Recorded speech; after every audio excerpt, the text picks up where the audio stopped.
Hello everyone, आज के इस वीडियो में हम डिस्कस करने जा रहे हैं क्लास 10th मैथ्स का एक बहुत ही इंपॉर्टेंट टॉपिक जो कि आपको फ्यूचर में भी काफी ज्यादा काम आने वाला है, that is arithmetic and geometric progression.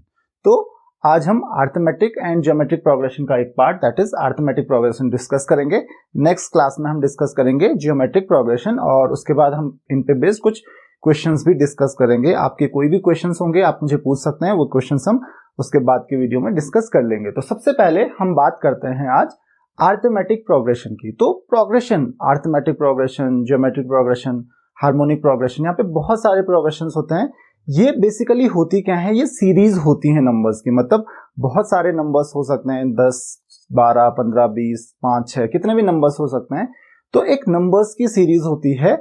In series को हम अलग अलग नाम से जानते हैं उनकी प्रॉपर्टीज के बेसिस पे। तो हम आज केवल बात करने वाले हैं किस चीज की, अरिथमेटिक प्रोग्रेशन की। तो व्हाट इज अरिथमेटिक प्रोग्रेशन, तो उसको समझते हैं हम। एक सीरीज की हम बात करते हैं। मान लेते हैं मेरे पास एक सीरीज है, right, that is 3 then 5 then 7 9 11। तो आप यहाँ पे देख सकते हो, ये डॉट डॉट का मतलब है कि ये अभी कंटिन्यू चल रही है। तो यहाँ पे आप देख सकते हो 3 5 7 9 11। इसमें आप एक कॉमन चीज देख रहे हो, that is the difference. Difference जो है हर कंसेक्यूटिव टर्म का, फर्स्ट टर्म हो गई, ये सेकंड टर्म हो गई, third term, fourth term, fifth term, तो ये हर कंसेक्यूटिव टर्म का जो डिफरेंस देख रहे हो आप वो 2 है। हर टर्म में देखिए 3 और 5 के बीच का डिफरेंस 2 है, 5 और 7 के बीच का डिफरेंस 2 है, 7 और 9 के बीच का डिफरेंस 2 है। तो यहां पे डिफरेंस अगर हमेशा सेम रहता है कंसेक्यूटिव टर्म्स का, तो इस सीरीज को, इस तरीके की सीरीज को हम कहते हैं arithmetic progression. So this is your arithmetic progression. बहुत सारे एग्जांपल्स मैं आपको दे सकता हूं, जैसे 4 7 10 13। तो यहां पे भी आप देख सकते हो, कंटिन्यू करो तो देखिए 4 और 7 के बीच का डिफरेंस 3, 7 और 10 के बीच का डिफरेंस 3, 10 और 13 के बीच का डिफरेंस 3, देन कंटिन्यूअसली चलता रहेगा। तो ये क्या है, ये एक अरिथमेटिक प्रोग्रेशन है। तो आई होप कि आपको ये अरिथमेटिक प्रोग्रेशन का मतलब समझ में आ गया होगा कि अरिथमेटिक प्रोग्रेशन है क्या। अब मैंने बोला कि जो डिफरेंस रहता है कंसेक्यूटिव टर्म्स के बीच में, दैट इज ऑलवेज सेम, ये हमेशा सेम ही रहता है। अगर ये डिफरेंस सेम नहीं रहेगा तो ऑब्वियसली इसको मैं अरिथमेटिक प्रोग्रेशन नहीं कहूंगा। तो अरिथमेटिक प्रोग्रेशन की सिर्फ और एक सिर्फ कंडीशन है कि जो भी सीरीज है नंबर्स की, उनमें जो दो कंसेक्यूटिव टर्म्स हैं, जो दो कंसेक्यूटिव नंबर्स हैं, उनका डिफरेंस हमेशा सेम रहना चाहिए, तभी मैं उसको अरिथमेटिक प्रोग्रेशन कह सकता हूं। मतलब अगर आपके पास कभी भी प्रूव करने के लिए आया कि ये मेरे पास एक सीरीज है और प्रूव करो कि ये एक अरिथमेटिक प्रोग्रेशन, तो आप क्या करोगे, कंसेक्यूटिव टर्म्स जो हैं, कंसेक्यूटिव टर्म्स का डिफरेंस निकाल लोगे, सेकंड और फर्स्ट टर्म का, थर्ड और सेकंड टर्म का, फोर्थ और थर्ड टर्म का। तो अगर डिफरेंस सेम आ रहा है तो आप कहोगे कि हाँ ये एक अरिथमेटिक प्रोग्रेशन है। अगर डिफरेंस सेम नहीं आ रहा है तो इसका मतलब ये एक अरिथमेटिक प्रोग्रेशन नहीं है। तो अरिथमेटिक प्रोग्रेशन प्रूव करने के लिए आपको सिर्फ और सिर्फ एक ही चीज प्रूव करने की जरूरत है, that is the difference. Difference हमेशा क्या आना चाहिए, सेम आना चाहिए। चलिए अब कुछ टर्म्स की बात करते हैं। तो सबसे पहले हम बात करते हैं फर्स्ट टर्म की। तो जनरली जो फर्स्ट नंबर होता है that is known as first term obviously, then second number जो होता है इसमें second term, third term, fourth term, fifth term, इसी तरीके से। तो अगर मैं यहाँ पे फर्स्ट टर्म को डिनोट करता हूं ए से, किस चीज से डिनोट करता हूं, ए से डिनोट करता हूं, और जो डिफरेंस आ रहा है कंसेक्यूटिव टर्म्स के बीच में, मतलब जो सेम है हमेशा, फर्स्ट और सेकंड के बीच का डिफरेंस, जैसे यहाँ पे 3 था, यहाँ पे 2 था, कहीं पे 4 होगा, कहीं पे 5 होगा, कहीं पे 1.5 होगा, कुछ भी हो सकता है वो। तो ये जो डिफरेंस है, इस डिफरेंस को हम कहते हैं कॉमन डिफरेंस, इसको हम कहते हैं कॉमन डिफरेंस। तो मान लेते हैं कॉमन डिफरेंस क्या है, अगर डी है, तो सीरीज कैसे बनेगी। देखिए फर्स्ट टर्म क्या हो जाएगी आपकी, फर्स्ट टर्म तो ए है। अब देखो 4 के बाद जैसे यहाँ पे 7 आया, तो 7 में कैसे आया, 7 आया 4 में 3 ऐड करके, फिर 10 कैसे आया, 7 में 3 ऐड करके। तो हर टर्म में, पिछली टर्म में अगर आप 3 ऐड करोगे, मतलब इस डिफरेंस को ऐड करोगे तो नई टर्म आपको मिलेगी। उसी तरीके से 13 में 3 ऐड करोगे तो 16 मिलेगा, वो नई टर्म हो जाएगी। 16 में फिर 3 ऐड करोगे तो 19 हो जाएगा। मतलब हर पिछली टर्म में आप इस कॉमन डिफरेंस को ऐड करते जाओगे तो आपको नई टर्म मिलेगी। पिछली टर्म क्या है यहाँ पे, फर्स्ट टर्म क्या है, ए, तो नई टर्म क्या हो जाएगी, that is A plus D. अब इस ए प्लस डी में भी कुछ ऐड करो तो थर्ड टर्म क्या हो जाएगी, ए प्लस डी, यानी कि ए प्लस 2डी। अब इसमें फिर से डी ऐड करेंगे तो हो जाएगा ए प्लस 3d। नेक्स्ट टर्म क्या हो जाएगी, a प्लस 4d। तो यहां पे आप देख सकते हो पहली टर्म a है, दूसरी टर्म है a प्लस डी, तीसरी टर्म है a प्लस 2d, चौथी टर्म है a प्लस 3d। पांचवी टर्म है a प्लस 4d। अगर उसी तरीके से देखिए पांचवी टर्म a प्लस 4d है, a प्लस 5d नहीं है, मतलब जितनी भी टर्म है उससे 1d कम मान लेते हैं। अगर आपको 10th टर्म पता करनी है तो 10th टर्म क्या हो जाएगी a प्लस 9d, ना कि a प्लस 10d। उसी तरीके से 50th टर्म क्या हो जाएगी a प्लस 49d, तो एक d कम आ रहा है। सेकेंड टर्म में केवल d आ रहा है, थर्ड टर्म में 2d आएगा, फोर्थ टर्म के लिए क्या आएगा 3d, फिफ्थ टर्म के लिए 4d, 20th टर्म के लिए 19d, 100th टर्म के लिए क्या आ जाएगा 99d। तो उसी तरीके से मैं बात कर रहा हूं nth टर्म की, कौन सी टर्म की, nth टर्म। तो nth टर्म को मैं डिनोट कर रहा हूं यहां से an से। तो an, जैसे a को मैं फर्स्ट टर्म कहता हूं, a को मैं a1 भी लिख सकता हूं, a2, a3 इस तरीके से। तो an क्या हो जाएगा a प्लस n से एक d कम, यानी कि n माइनस 1d।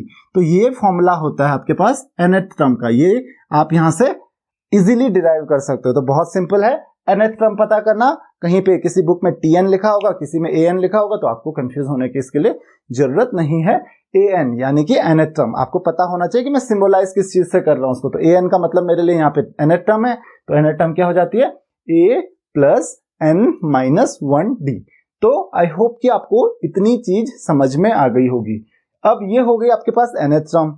नाउ इसके अलावा एक और चीज आपके पास आती है कि अगर मेरे पास दो डिफरेंट टर्म्स हैं, मान लेते हैं कोई भी टर्म है मेरे पास, तो दो डिफरेंट टर्म्स हैं। मान लेते हैं मेरे पास pth टर्म है। pth टर्म क्या है, pth टर्म है मेरे पास, इसको मैं ap से डिनोट कर सकता हूं। ap is equal to a plus p minus 1 into d. और qth टर्म जो मेरे पास है, qth टर्म है मेरे पास, इसको मैं डिनोट करता हूं aq से। तो aq इक्वल टू क्या हो जाएगा a plus q minus 1d, ये an वाला फॉर्मूला लगा के, तो ये हो जाएगा a plus q minus 1 into d. तो ap यानी कि pth टर्म, मान लेते हैं कि आपको pth टर्म दिया हुआ है, qth टर्म दी हुई है, तो आपको कॉमन डिफरेंस कैसे निकालोगे, तो ऐसे निकालोगे। देखिए तो ap माइनस aq क्या हो जाएगा, यहां से देख सकते हो आप, जरा इसको इससे माइनस कीजिए, तो a से कैंसिल हो जाएगा, a तो गया कैंसिल हो गया, और बचा क्या हमारे पास, बचा हमारे पास p minus 1 into D minus q minus 1 into d. तो ap माइनस aq क्या बचा हमारे पास, आप चाहो तो d कॉमन ले लो, तो यहाँ पे आएगा p माइनस 1, ये हो जाएगा माइनस q, ये हो जाएगा प्लस 1 इंटू d। तो आप देख सकते हो 1 से 1 कैंसिल, और जो d बचा आपके पास, d कितना आया हमारे पास, इस p माइनस q को आप उधर डिवाइड कर लीजिए, that is ap minus aq by p minus q। तो ये हो गया आपके पास कॉमन डिफरेंस। इसका मतलब आपके पास किसी भी सीरीज में, किसी भी अरिथमेटिक प्रोग्रेशन में दो टर्म्स दी हुई हैं, तो आप कॉमन डिफरेंस का पता कर सकते हो इस तरीके से। यानी कि आपको जैसे 10th टर्म दी हुई है और 20th टर्म दी है, एग्जांपल दे रहा हूं मैं आपको कि ये 20th टर्म दी हुई है आपको कि 20th टर्म इतनी है, 10th टर्म इतनी है, आपको कॉमन डिफरेंस बताना है। तो कॉमन डिफरेंस कैसे बताओगे आप, तो a20 की वैल्यू जो भी होगी माइनस a10 बाय 20 माइनस 10 हो जाएगा आपका कॉमन डिफरेंस। तो कॉमन डिफरेंस पता करना बहुत इजी है। अगर आपको ये फॉर्मूला नहीं भी याद रहता है तो आप इस तरीके से कर सकते हो, यानी कि पूरा डिराइव करके, वो भी बहुत मुश्किल नहीं होगा आपके लिए, आप इजीली इसको पता कर सकते हो। तो देखिए अगर आपको अरिथमेटिक प्रोग्रेशन का पता करना है, तो अरिथमेटिक प्रोग्रेशन मतलब ये सीरीज कैसे होगी, इस सीरीज के बारे में जानने के लिए आपको केवल और केवल दो चीजों के बारे में पता होना चाहिए।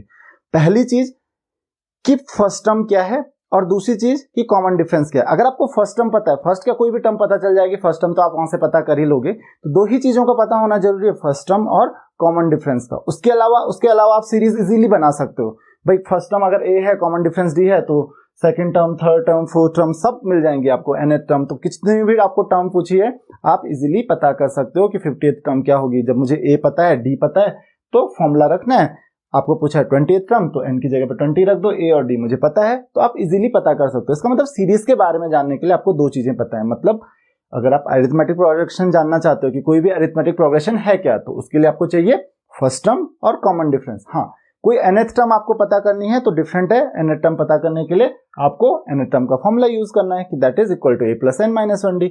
That's it. तो आई होप कि आपको ये चीज समझ में आ गई होगी कि यहाँ पे अरिथमेटिक प्रोग्रेशन है क्या और nth टर्म का फॉर्मूला क्या होता है अरिथमेटिक प्रोग्रेशन के लिए। चलिए अब एक और टॉपिक डिस्कस कर लेते हैं, उसके बाद हम क्वेश्चन ही बात डिस्कस करेंगे इस चैप्टर के। तो सबसे पहले हमारे पास आता है sum of n terms of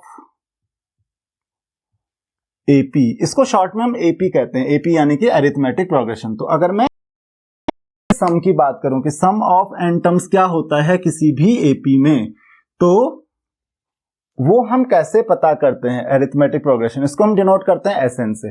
तो सम ऑफ n टर्म्स मतलब ये फर्स्ट टर्म हो गई, ये सेकंड टर्म हो गई, third term, fourth term, fifth term, sixth term, seventh term और n टर्म तक मैं ऐड करते जा रहा हूं, तो सम कितना होगा। तो चलिए करके देखते हैं। तो यहां पे मैं इसको डिनोट कर रहा हूं किस चीज से, SN से। तो मैं यहीं से लिख लेता हूं कि SN इक्वल टू क्या हो जाएगा, देखिए a फर्स्ट टर्म हो गई plus second term that is a plus D, plus third term हो जाएगी a plus 2d, plus fourth term a plus 3d, ऐसा चलता रहेगा। और लास्ट टर्म जो आएगी आपके पास, लास्ट टर्म मैं यहाँ पे लिख लेता हूं that is a plus n minus 1d। इससे पहले क्या रहा होगा आपके हिसाब से, इससे पहले क्या रहा होगा, that is a plus n minus 2d। उससे पहले क्या रहा होगा, a plus n minus 3d, right. तो इस तरीके से ये एपी बनती जाएगी। और लास्ट टर्म nth टर्म जो है वो क्या है, a plus n minus 1d। तो इन सबको मुझे ऐड करना है, तो ये सम आएगा कितना, तो ये कैसे करेंगे हम, तो चलिए समझने की कोशिश करते हैं। ये है हमारे पास n टर्म, ध्यान रखिए ये मेरे पास n टर्म्स है, इसका फॉर्मूला हम इजीली डिराइव कर सकते हैं। तो मैं एक काम करता हूं, इसको उल्टा लिखना शुरू कर देता हूं। SN इक्वल टू मतलब nth टर्म पहले लिखता हूं और फर्स्ट टर्म लास्ट में लिखता हूं, तो क्या हो जाएगा, देखिए a plus n minus 1 into D, plus दूसरी टर्म क्या हो जाएगी, a plus n minus 2 into D, plus a plus n minus 3 into D, plus चलता रहेगा ये, ठीक है ना, कहां कहां तक, a plus 2d, a plus D और लास्ट में आएगा आपके पास a। तो ये यहां तक चलता रहेगा। तो इस तरीके से ये आप लिख सकते हो। अब एक काम करते हैं, हम इन दोनों को ऐड कर देते हैं। तो देखिए क्या आ रहा है मेरे पास, SN प्लस SN, इन दोनों इक्वेशंस को हम ऐड कर देते हैं। तो SN प्लस SN क्या आ रहा है हमारे पास, 2SN। तो 2SN इक्वल टू क्या हो जाएगा, देखिए इसकी फर्स्ट टर्म ये है और इसकी फर्स्ट टर्म ये है, तो दोनों को ऐड करके देखते हैं। तो that is 2a plus n minus 1 into D, plus इसकी सेकंड टर्म तो क्या हो जाएगा, इसकी second term a plus D है और इसकी सेकंड टर्म ये है, तो सेकंड टर्म को सेकंड टर्म के साथ ऐड करते हैं। तो देखिए क्या आ रहा है, 2a plus n minus 2d plus d, तो n minus 2d plus d कितना हो जाएगा, that is again n minus 1d। देखिए क्या किया मैंने, n minus 2d plus d, d common ले लीजिए, n minus 2 plus 1 that is n minus 1d। Again फिर से इन दोनों को ऐड करके क्या आ जाएगा, n माइनस 1d, प्लस इसकी थर्ड टर्म देखिए, थर्ड टर्म क्या है इसकी, a प्लस 2d, तो a प्लस a, तो a प्लस a तो अगेन 2a हो जाएगा। और देखिए n माइनस 3, d कॉमन ले लीजिए इन दोनों में से, तो n minus 3 plus 2 again n minus 1 आ रहा है, तो n माइनस 1 इंटू डी। तो आप ध्यान से देख सकते हो यहाँ पे भी देखिए सेम हो रहा है, देखो a plus n minus 3d और सेम आ रहा है देखिए। तो ये देखिए ये 2a plus n minus 1d, 2a plus n minus 1d, 2a plus n minus 1d, सारी टर्म्स को मतलब इसकी फर्स्ट टर्म को इसकी फर्स्ट टर्म के साथ, सेकंड टर्म को सेकंड टर्म के साथ, टोटल मेरे पास कितनी टर्म्स हैं, n टर्म्स हैं।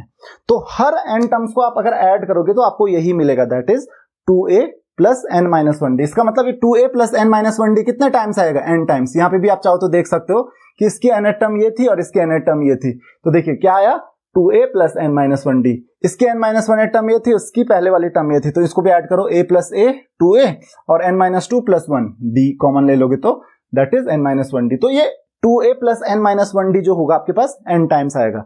और किसी भी नंबर को मैं अगर n टाइम्स ऐड करता हूं, अगर मैं मान लेते हैं कोई नंबर है x plus x plus x plus x, अगर मैं n टाइम्स लिखता हूं तो क्या हो जाएगा, दैट इज nx, तो वही हो जाएगा। तो 2SN इक्वल टू क्या हो जाएगा, यहां से 2SN इज इक्वल टू हो जाएगा मेरे पास n टाइम्स ऑफ, क्योंकि n टाइम्स आया है तो n times of 2a plus n minus 1 into d.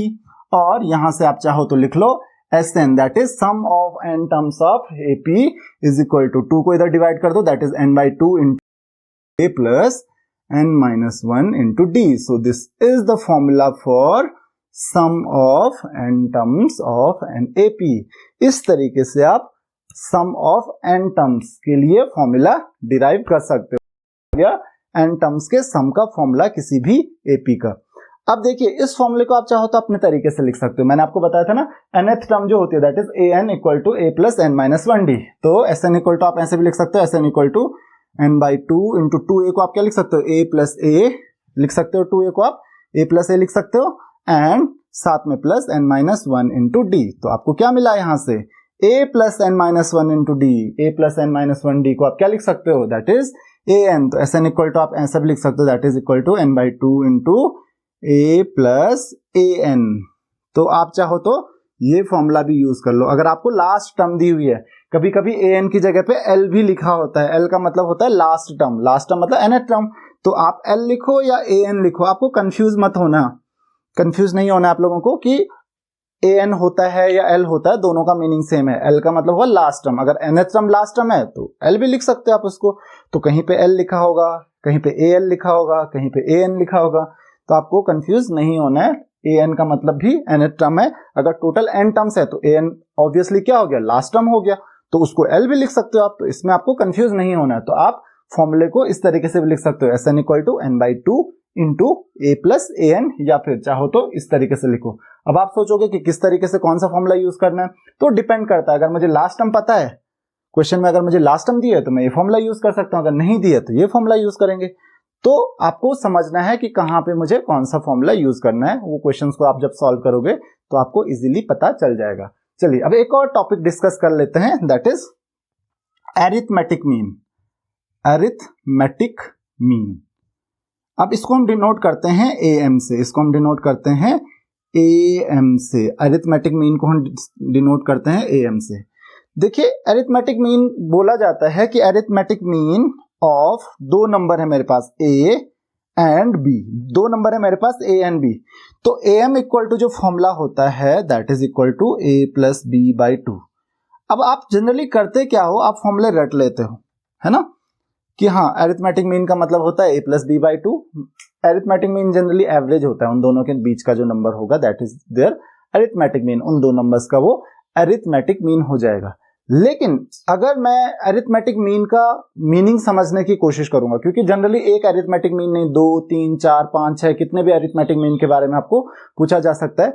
तो अगर मैं आपको पूछूं कि भाई अरिथमेटिक मीन का मीनिंग क्या हुआ, कि अगर बोला जाता है कि ए और बी का अरिथमेटिक मीन कितना हुआ, या मेरे पास दो नंबर्स हैं ए और बी और उनके बीच में 10 अरिथमेटिक मीन आपको रखने हैं, 5 रखने हैं, 6 रखने हैं, तो उसका मीनिंग क्या हुआ। देखिए अरिथमेटिक मीन का मीनिंग क्या हुआ कि ए और बी के बीच में एक नंबर ऐसा प्लेस करना है ताकि ए वो बीच वाला नंबर और बी तीनों के तीनों क्या आ जाए, एपी में आ जाए, मतलब अरिथमेटिक प्रोग्रेशन बनाए। तो अरिथमेटिक प्रोग्रेशन अगर वो बनाएंगे तो ही मैं उस नंबर को क्या कहूंगा, उनका अरिथमेटिक मीन कहूंगा। अब देखिए यहां पे बीच में कुछ भी पूछा जा सकता है कि भाई बीच में मेरे पास दो अरिथमेटिक मीन है, दो भी पूछे जा सकते हैं, तो आपको कॉन्सेप्ट क्लियर होना चाहिए अरिथमेटिक मीन का। अरिथमेटिक मीन बीच का एक ऐसा नंबर होता है, अगर उसको मैं बीच में प्लेस करूं तो इसका मतलब बीच में रखने से क्या होगा, ये तीनों नंबर एपी में आ जाएंगे। तो ये फॉर्मूला आया कहां से अरिथमेटिक मीन का, यहीं से आया। क्यों, क्योंकि मैंने आपको बोला था ना कि कॉमन डिफरेंस क्या होता है, हमेशा सेम होता है। तो कॉमन डिफरेंस क्या होगा, देखिए